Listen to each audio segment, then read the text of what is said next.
Hi, this tutorial is focused on CCSP Domain 1 cloud computing concepts. The Domain 1 is divided into 5 different tutorials in line with the CCSP exam outline.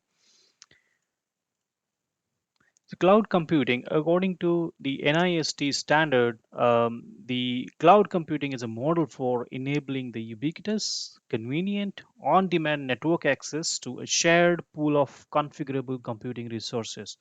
And these resources could be networks, servers, storage, applications, and services that can be rapidly provisioned and released with the minimal management effort or the service provider's interaction. When we talk about the different building blocks in the cloud, these are primarily the virtualization, storage, networking, database, and the orchestration. And these build cloud building blocks, which helps us to achieve the configurable computing resource here, um, to achieve the seamless resources on demand through the network. And the key cloud characteristics which helps us to achieve this minimal management effort or the service providers interactions. These are on-demand self-service, broad network access, multi-tenancy, rapid elasticity, and the scalability, resource pooling, and the measured services, which helps us to achieve these configurable computing resources over the network and with the minimal management effort or without any service providers interaction.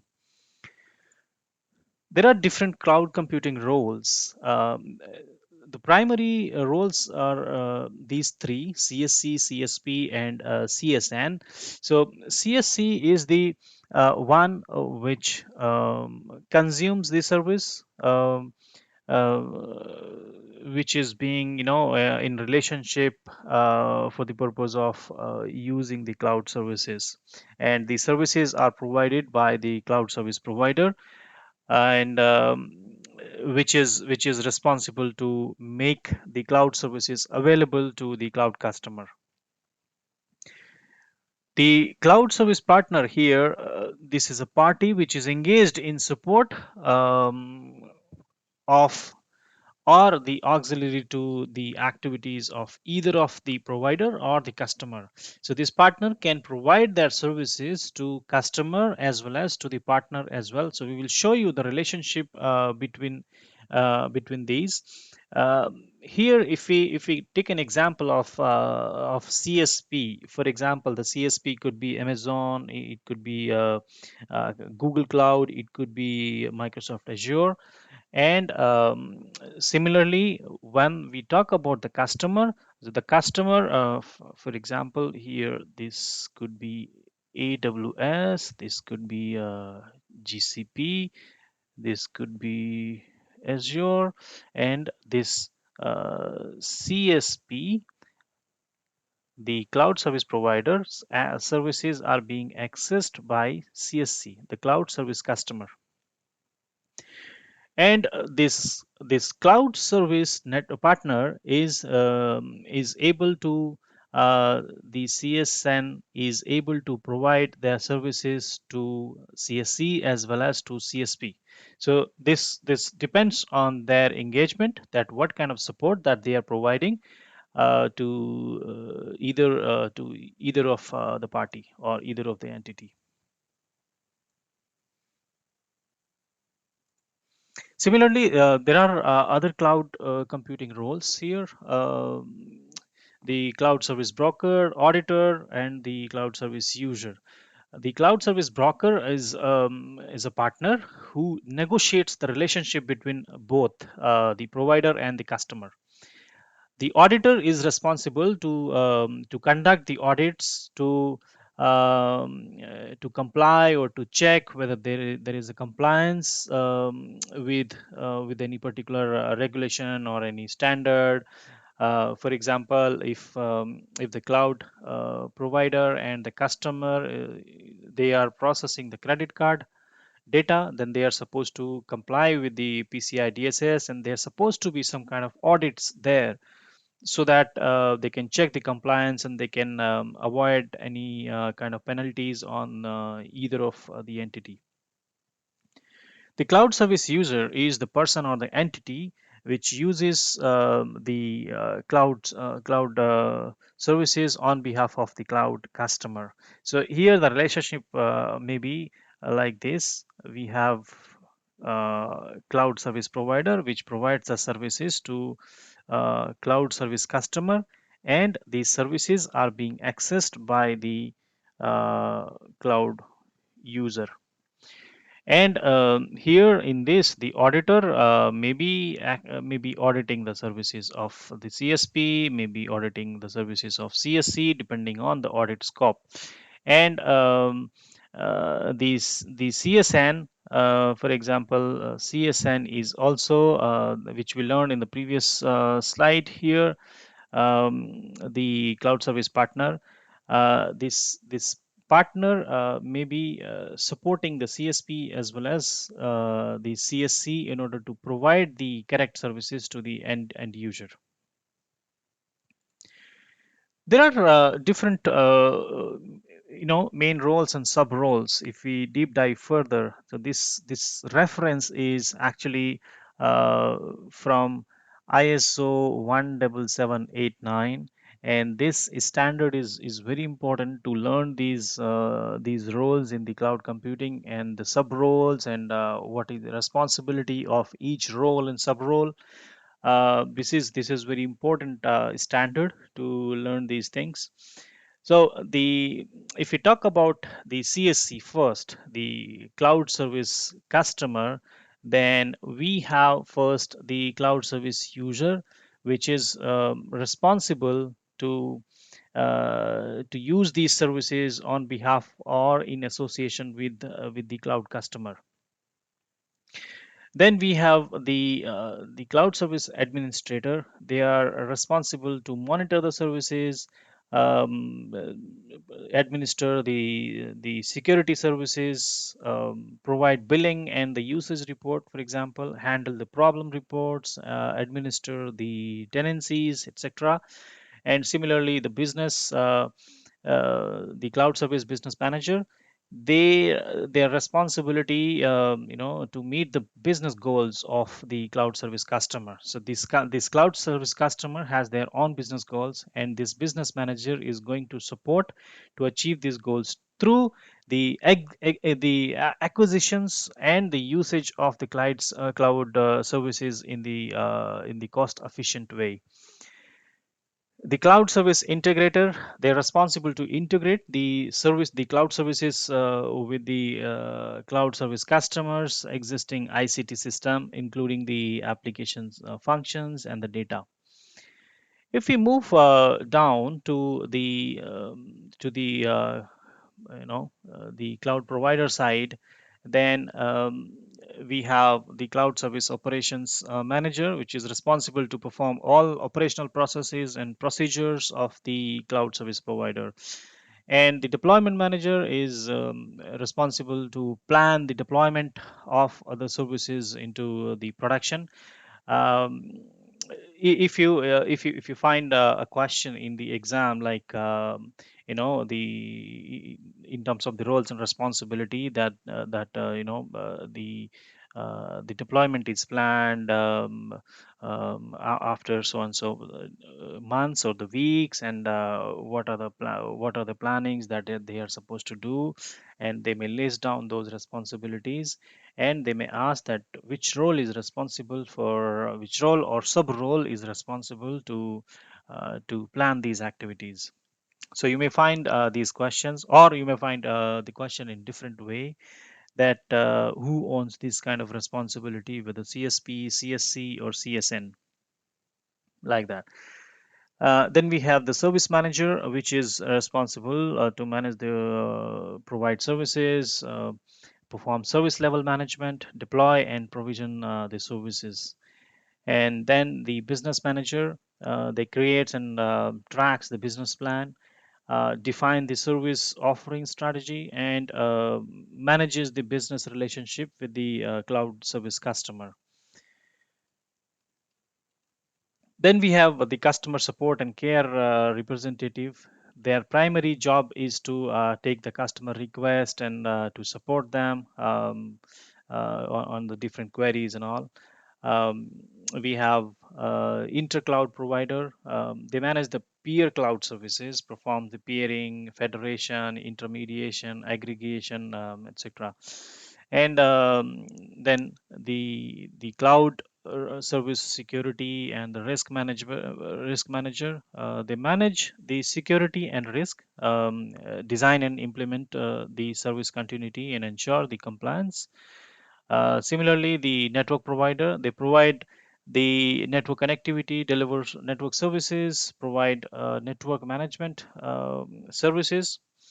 In terms of the cloud service partners, so this is the usage in the cloud is actually, this is the cloud provider. Okay, and these services are being consumed by this CSC, the cloud service customer, and this is CSP. So what is the role then of the CSN here, the cloud service partner? Because the primarily this CSP is the provider and CSC is the consumer or the customer. Then what is the role of CSN? So CSN plays various services.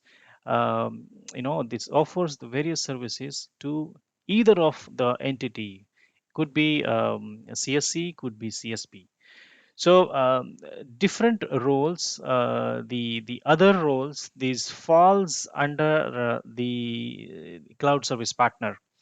For example, the cloud service developer, they are responsible for designing, developing, and testing, maintaining the implementation of cloud service. So, let's say if the cloud customer needs a particular customization, they needs a particular service which is not by default offered by the cloud service provider, then the cloud service partner comes into the picture with their development cloud services, and they customize those services and then offer to the cloud customer. The cloud auditor, this depends on on the compliances that the customer or the provider may want to achieve, and based on that they conduct the audit, they measure the scope, and the cloud audit typically covers the operations, performance, security, and they examine whether a specific set of audit criteria are met or not. There are a variety of specifications for the audit criteria. For example, ISO standards, for example, GDPR for privacy, for example, PCI DSS for the credit card data, HIPAA for the medical data, healthcare data. So there are different compliances in the cloud which is supposed to be met, by these entities. The cloud service broker, they acquire and assess the customer, assess the marketplace, set up the legal agreement, and only acts during the contracting phase of the services between the cloud service provider, and the cloud service customer. The service broker, is not involved during the consumption of the service. For example, if the CSC, the cloud service customer is looking for some kind of services, the customized services, which are supposed to be negotiated with the help of cloud service partner, then the cloud service broker helps with that, and they are primarily involved in the negotiation phase, in the contracting phase, when you are finalizing the contract with the provider, between provider and the customer. And once the contract is established, and they nominate the provider, then the consumption and the production phase, the cloud service broker is no more in the picture. Then we have the cloud computing characteristics. So as per NIST, we have five major characteristics First one is the broad network access. So this means that the capabilities or the services which are offered by the provider, by the cloud, these are available over the network and accessed through the standard mechanisms um, that promote usage by the heterogeneous thick or thin client platforms um, like mobile phones, tablet, laptop, and workstations. For example, the server is deployed in the cloud, and when you access the mobile applications, these are accessed through the thin client or through the thick client um, on the mobile phones, on the tablets, laptops, and they can fetch the data from the cloud, and you can use these on your client side machines. It could be a mobile phone or tablet, etc. Then we have rapid elasticity and the scalability, which is the important characteristic of any cloud. Without elasticity and scalability, we cannot say that we are really using the cloud. And by default, you can say, by default, all your applications, when you are migrating them from the traditional infrastructure to the cloud, these are not cloud ready, and those applications may not be ready to achieve the rapid elasticity and the scalability. So the capabilities that can be rapidly and elastically provisioned, in some cases automatically to scale rapidly outward and inward, commensurate with the demand. um, to the consumer, the capabilities available for provisioning often appear to be unlimited and be appropriate in any quantity at any time. When we talk about the elasticity, particularly, it is used. The term elasticity is used when there is a sudden up and down in the workload in terms of the usage of the resources, and to achieve the elasticity, these sudden up and down, these are for the small period of time, and to achieve elasticity, the cloud is supposed to provide those resources to achieve the need of an hour. While on the other hand, the scalability is used to meet the static increase in the workload. For example, when you have a service which is deployed in the cloud, they can be there might be some time during the night, during the day, you may have the sudden spike in the number of users on that service, and that the cloud service is supposed to support those number of users.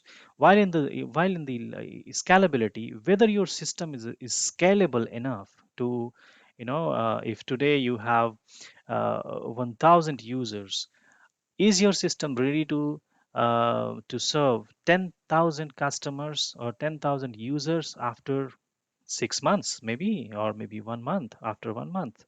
So that is the scalability. That is to check the support for the increasing number of users for that service. Measured service, this is for the automatically control and optimize the resources used by the leveraging metering capabilities. Whatever you use, you have to pay.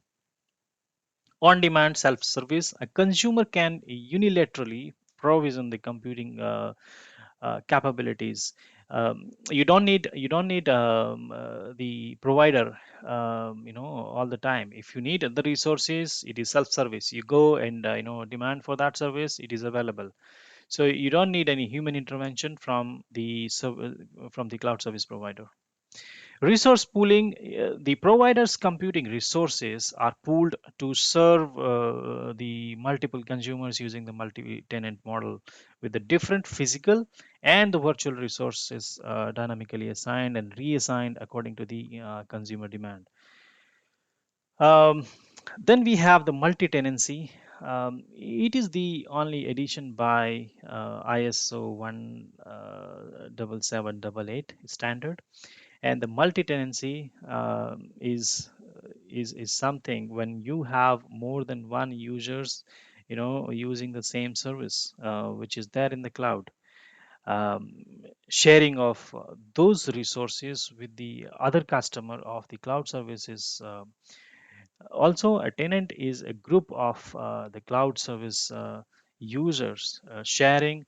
Um, so, where this multi-tenancy comes into the picture, what is the area which is impacting? So, this is the area here in the CSC. So, we have the more than one users, the more than one cloud users which are using this the same CSP, and they are using the same services, and there are n number of different CSCs which are involved here, which are sharing the same hardware, same resource. So the multi-tenancy, to achieve this multi-tenancy, um, the group of users from the different departments within the customer organization, or different users, different customers from the different organizations, they are using the same server, same hardware, or the same services on the same infrastructure. So one tenant should be unaware of the other tenant. That is something we need to achieve when we are on multi-tenant system. The isolation is the key. So that is something to achieve. One tenant should be unaware of the other tenants and their services and their data. Information about the user accounts, subscriptions, usage, and billing must all be kept isolated and visible only to the customers who own the related tenancies on the cloud computing. Thanks for your attention. Thank you. Don't forget to subscribe to the channel if you are watching my videos for the first time. Thank you.